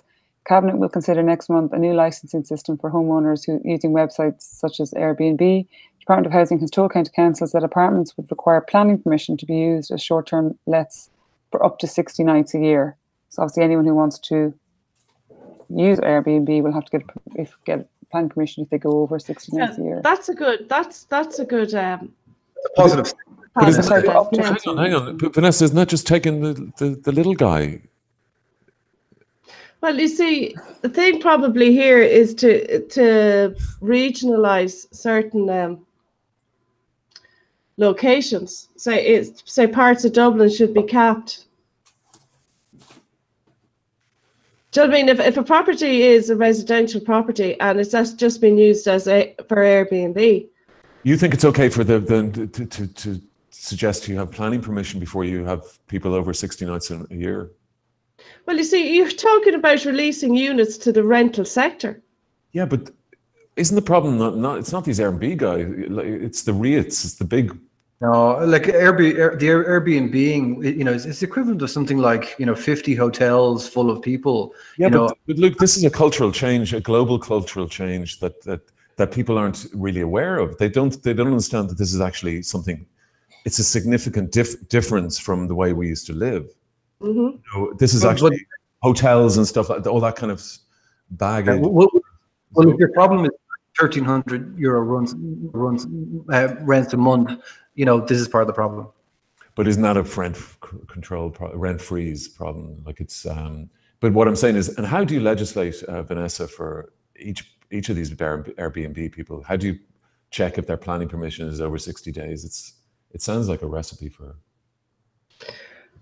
It is incredibly complicated. I don't have all the answers. I know one of the solutions is to have more rental accommodation on the market, and I know the healthiest thing for that is to not have some landlords get bigger and bigger and bigger where they end up like a bank, they cannot fail. But like we've built out banks and we've built out the hotel sector as well. Yeah, but the Airbnb person, this is the small guy that got a 14 grand tax break, and they're not landlords. How did he get a 14 grand tax break, John? Well, you get 14,000 tax free on rental. Yeah, but he has to be in the house himself. Who? What? You're talking about the rent-a-room scheme. Well, this is Airbnb scheme, right? This is. But he has to be in the house himself. In order to get the 14 grand, he does. He has to physically be in there while that person is staying. Yeah. He has to be living there. Okay. Well, this is the one for students you're talking about. It's be like. But isn't that used by Airbnb as well? No. No. I can't speak to that. I don't know. I've never used B&B or operated Airbnb. You were happy to speak to it a second ago, Vanessa. Go on. Excuse me, John. Don't be acting the dick now. What I spoke about Airbnb that you said about the 14,000. I said, is that the rent-a-room scheme? And you said yes. And then I said, well, that person has to be in the house with them. Like it's the person getting availing of the rent-a-room scheme has to be resident in the property. There was a ruling made about 18 months ago that you couldn't use that for Airbnb. Okay. Just to read out, there's a line in it. Just in 2016, landlords letting through Airbnb earned almost double the average Dublin rent. The City Council said last year that almost 600 properties were being used for short-term rentals without planning permission. So anyway, that's just... Okay. And they'll say that's so many loopholes. It says that's to keep up tourism. But the thing is that there is people on the streets and there's Airbnb. So if you're paying €1,300 for an apartment a month, these guys can get up to €100 a day. So how much is that a month? That's $3,000. So therefore, you can see why they're doing it. It is chancerism and a bit of greed. But the government are allowing it to happen. Yeah, So but they're paying on that $3,000, Johnny. They're paying income tax. But do you know what, Vanessa? I couldn't give a Highlander fuck what they're paying. I'm just saying this is another reason. Yeah, but you use numbers, and John does it as well. 13 grand, Vanessa. People aren't pushing that into their pocket. Sorry, Vanessa. I have to put my foot down. The F word, and I've been called a dick already this evening. I mean, I know it's late, but come on now. You're throwing out numbers there, folks. Like 1,300, $3,000, Highlander fuck. Like you'd swear people were getting that into their pocket every month. They don't get to keep it. If they're legitimate, they don't get to keep it. So why are they doing it then? Well, they're paying their mortgage for a start. They're paying their insurance. They're paying their taxes. Okay, they're paying their licenses and registrations. Make an appeal to a landlord. Will you try and get someone, an Irish student that's coming up from the country into an apartment, and hopefully that you'll be doing something for your fellow country person, as opposed to just saying, I'm just going to get loads of people in here every other night and make more money. You know, it is a moral issue question. Maybe landlords might want to contemplate that if they think that they can help the homeless crisis, because it does actually involve them. So I would say if I was a landlord, I'd probably do my best to make sure that I had a sustainable renting person in there, and they were doing something good. I think Johnny, we should Vanessa, be looking to attract more landlords into the business. Vanessa, let's just leave this for the moment. I'll go. The main story on the front page is the main story: pressure mounts in Howland to stand down. More Labour councillors back calls for new leader. So Catherine Sands is writing that 1 in 5 Labour councillors wants change of leadership and believes that the party will not recover from the low polling numbers without an overhaul. So they've done a survey, the Times Ireland edition, and it's found that 11 of the 49 Labour councillors would like Howland to step down as leader. And I think in the cover of the Examiner, it was saying Daniel McConnell had a story saying that he was refusing to do so. So 7 councillors had previously called for a new leader. The additional 4 are Dermot Lacey from Dublin City Councillor, Kevin Byrne of Kildare, Billy Cameron from Galway, and Michael Dollard of Longford, Westmeath. Of the remaining 38, 19 did not want to change. 2 were undecided. 2 said they would not comment, and 15 did not respond to queries. So that's the it doesn't really sound like he's going to go anywhere. Yeah. Just for the moment. I mean, what has precipitated the crisis? Obviously, the polling, but I mean, it's almost in the last few days that you get this feeling of this sort of upsurge of anti-Howland or pro-Alan Kelly. Could be the Phoenix last week. Oh, really? What was it, that, Vanessa? Well, it's just basically that that he has to make his move now, because if there's a general, Jed Nash, I think, has made it perfectly clear he wants to challenge for the leadership, so he'll have to get re-elected. You know, he'll have to get elected. Did I say it, or did we read it somewhere that Alan Kelly will probably have to be leader of Labour before the next general anyway? And I think Alan Kelly had pretty much made it publicly told Howland that unless Labour's numbers go up, they were going to have to do something about his leadership. In his very charming manner, he's one of these guys, and I think Gavin Duffy and a few others will be probably included. Do they think they're more popular than they are? It's called narcissism, John. Yeah, but they have no sense. I mean, they cannot be completely delusional. I mean, Alan Kelly really is a very, very incredibly, I won't even say divisive figure, because that suggests it splits people in two. He's unlikable. he polarizes a lot of people. He was very good in the health committee. Extremely good, yeah. Yeah. And he was very good in the pre-Francis Fitzgerald standing down that week, that the introducing stuff into the Dáil. Yes. He was on fire. He's a good. I have a suspicion a former Labour, don't want to be too tight, but somebody that sat at the cabinet in the last government may have been given him information. Right. Well, oh yeah, I think I know what you're talking about. I'll just put it in there to the chat box. Yeah. Okay.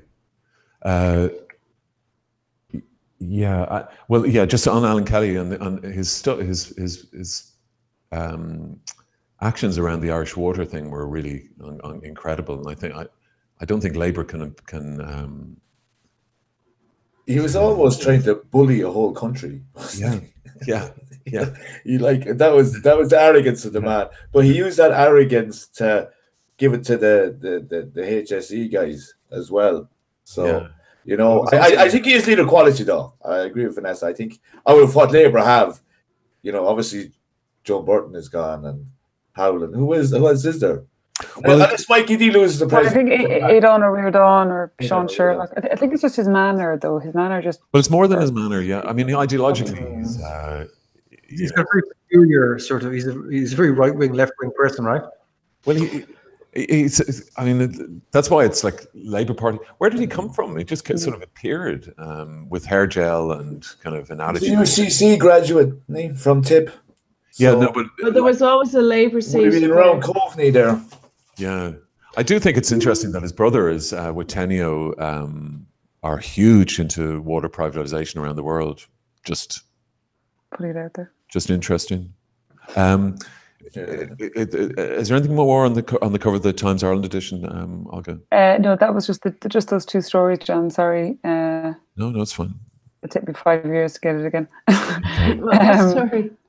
I'm worried about Neil because he's trying to get Sadie down, but he's also got these movies. There's 3 movies he's going to recommend this weekend, and I gather they're pretty good. Well, it's obviously the Denzel 2 is out. Yeah, there was a Denzel movie. Vanessa, you went to see The Meg. Yeah. This is Jaws without any of the subtlety. Yeah, it is amped up. What did you say before? Beefcake and cheesecake. What are you hitting the mic for? Oh no! I was just scratching my forehead. It is a proper summer blockbuster. People were cheering and people were literally clapping in the cinema. Yeah. Now, when I went to the pictures, the row in front of me, there was about maybe 12, 15. I'll just say they were my age. And you could tell they were into adventure sports as well, the sort of the North Face gear and what have you. And the cheering and the clapping and the "Go on, Jonas," and like he rides this wave onto the boat, and we're just like cheering him all the way. It was one of those. It's like in James Bond when there's the car chase and lads are whistling or cheering. It had all that. If I had one complaint, I had 2 complaints about it. One is we didn't get to see the Meg till around 40 minutes in, and we didn't see enough of the Meg. I'd love to see more of that in it. And there was the relationship between the dad, the head researcher, and the daughter. I just thought that was a bit cheesy and unnecessary. But it's definitely worth going to. Is Jason Statham the chief researcher? No, it gives the impression, if you could picture a North Sea oil rigger guy, but he specializes in evacuations from submarines. Okay, right. And of course, like he lost a submarine, or he had to make a decision and the thing blew up, and then he has to live with that for a few years, and they dig him out of a pub in Saigon or somewhere. And he's haunted by it sounds like it's the plot of Airplane. He's haunted. I don't know, but he does work. Jason Statham as a character, he does work. It definitely works in this. He plays a character called Jonas. Did you find him a believable? Yeah, absolutely. Submarine evacuator. Yeah. I mean, you would feel it was credible. Yeah. Good. Okay. He did work. He worked for me. Do you think The Rock would have been a better? No, I think it was a hard man job. Right, Jason's more credible than The Rock. But the Rock is more into cutie things, you know. Yeah, yeah. Well, that's it. And Jason can be a bit of a dick apparently as well. So, what's that, Johnny? I just laugh. Just on dicks. I don't know if it's kind of entertainment. Here, look, I got to do John now. It's kind of entertainment news, I suppose, because obviously the biggest gig of the summer is happening next Sunday week. Yeah, I was just going to talk to Olga about that, but go on, Johnny. Our Ireland hurling final. Yeah, apparently bigger, 7 times bigger than that, or 8 times, in fact. If you believe that there's going to be 700,000 people in the Phoenix Park. Anyway, Stephen Garland, who's also known from the Telly, sent me a picture of, I don't know if you can see it there, can you? Oh, the lollipop. The lollipop. The lollipop. So if you want to lick the Pope's lolly, apparently you can get them all over the country. Well, on that horrific note. That's pathetic. It's pathetic. I don't know how much they are. Olga, how much would you say they are? We were talking this afternoon about what's happening regarding the grand jury investigation in Pennsylvania into the Catholic Church scandals.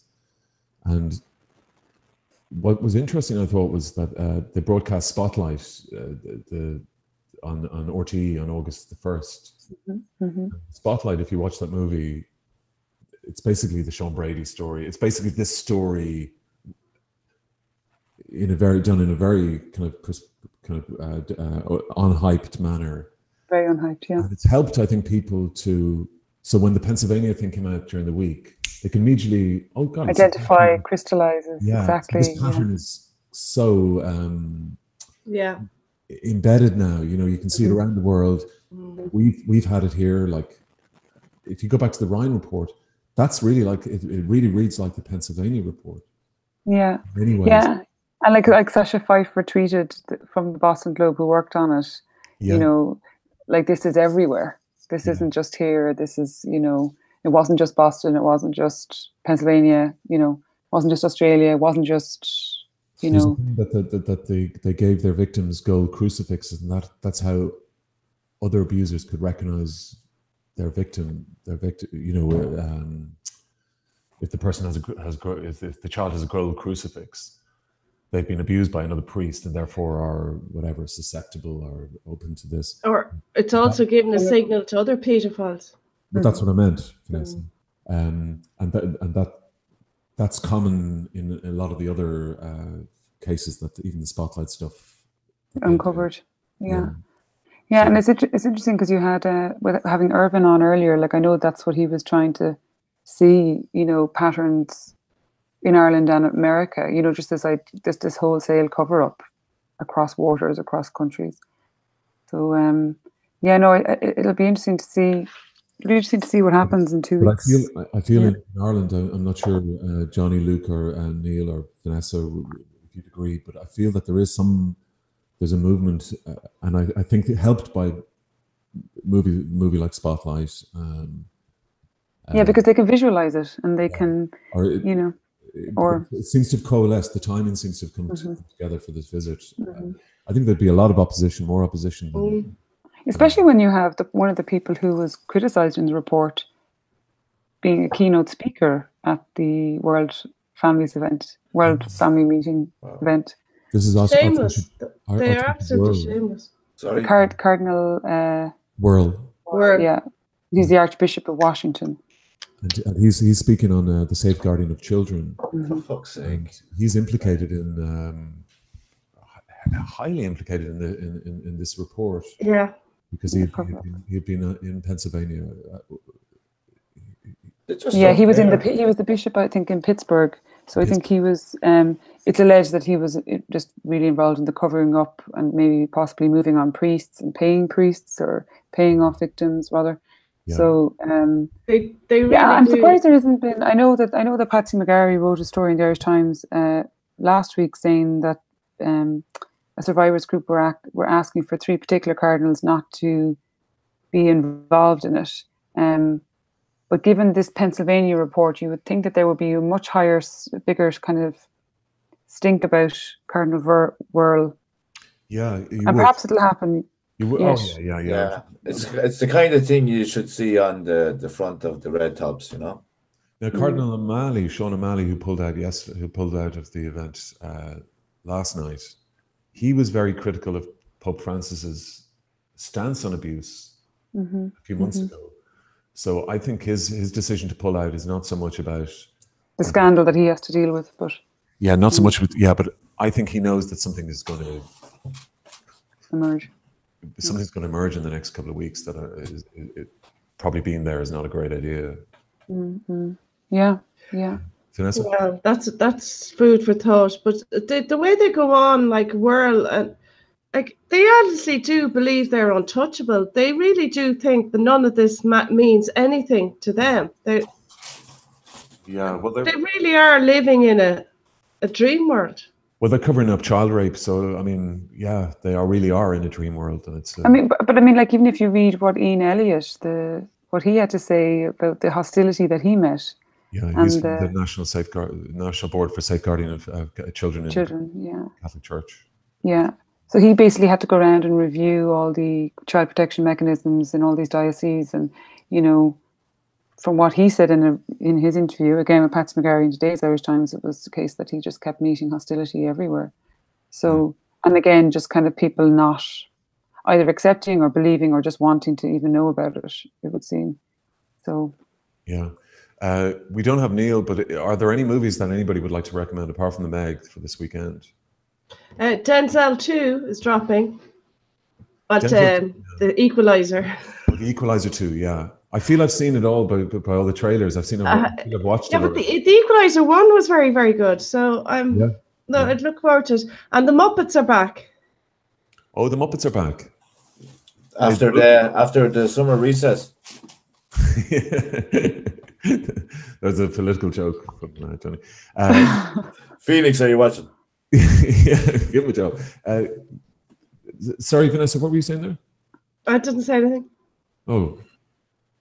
What point were you trying to make there? The Muppets are back, she says. Oh, the Muppets are back, yeah. Sorry, but the movie isn't back. The musical is back in London, but it's not, there's no movie.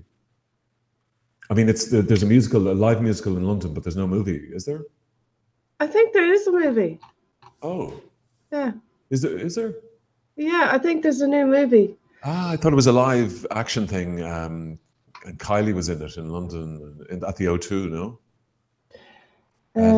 Garrity went to it on the site from the Meet Your Maker podcast, no? No, I just saw a trailer and I assumed the Muppets. I didn't go look into it because I thought Neil was going to be doing it. All right. Oh, okay. So there is a movie. So forgive me, Luke. Can I give the Happy Time Murder? Well, here, Happy Time Murders. There it is. Not so much entertainment. Not so much entertainment news, but I've actually booked my ticket over to Barcelona for Stephen's gig. Brilliant. So look forward to that anyway. Oh, that's fantastic. Yeah, I'm going to go to the one in Maastricht on September the 9th, I think, here in Holland. So, actually, this merger, the Muppets are being merged one by one, and a cop takes on the investigation. Oh, okay. Yeah, Melissa McCarthy plays the cop, and Elizabeth Banks is in it, who I think doesn't get enough airtime at all. She's the actress who wrote, produced, and directed Pitch Perfect 1 and 2, and I think she just produced and appeared in Pitch Perfect 3. She's also in The Hunger Games, so she's in this movie as well. So the cast of the 80s TV show begin to get murdered one by one, and disgraced LAPD detective turned private eye takes on the case. So that would be good fun. Okay. Sex, murder, and puppets. Okay. Johnny, Monday night then in Kilkenny, Gemma O'Doherty and the Game Changers were in St. Canice's neighbourhood hall, and Bertie Ahern and David Davenpower were in the cathedral, St. Canice's Cathedral. What happened next? At the protest or the change makers? But the Changemakers was a packed house, wasn't it? Changemakers was a packed house, and it was brilliant. And I kind of, you know, I've had a lot of great gigs, and no one showed up. And I'd always kind of be able to call it a few days in advance what it would be like. And I was really, really happy with the turnout. But the local press ended up, you know, I was on KCLR last Friday, and Jim O'Doherty was on the phone, so that was a really good interview. And it featured in the Kilkenny People, it featured in the Kilkenny Reporter. Brilliant. And I did an interview with Kilkenny Community Radio. So when we talk about the media being corrupt, the local media is very strong and very community based. So in relation to what we have in the mainstream, we know the problems there. We don't have to go over it again.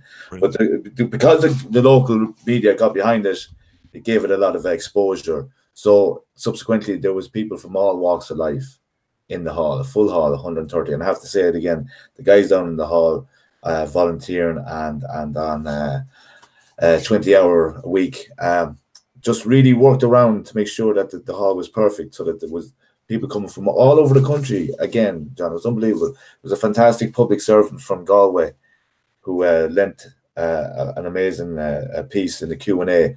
But it wasn't really Q&A, it was more statements of, I feel exactly what the top table feels. And once again, the Changemakers were Jim O'Doherty, Allo Mohan, who an agricultural worker and an entrepreneur of all sorts, lived in America for a while. Anna Kavanagh, a teacher who wrote a book, amazingly, about climate change and global warming for teenagers. That's a brilliant novel idea. That's how serious she takes it. And amazing, very heart warming person, very inviting, you know, and a brilliant speaker. No notes whatsoever, very natural about her, and people were very impressed with her, as they were with them all. And then Seamus May from Sligo talking about small businesses.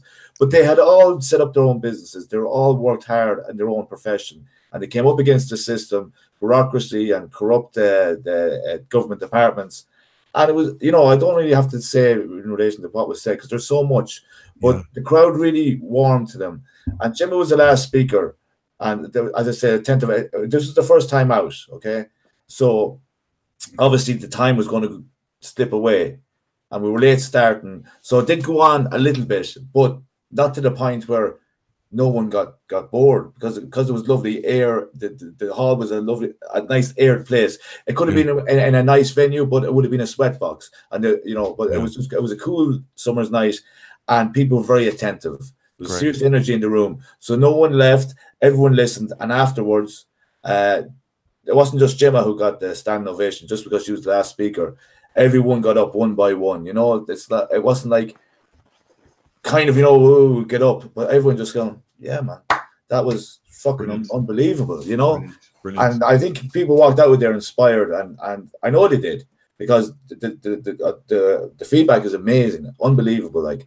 And there was the best thing for me was that 3 women from Waterford came up, and within a half an hour, Waterford's only half an hour down the road from Kilkenny.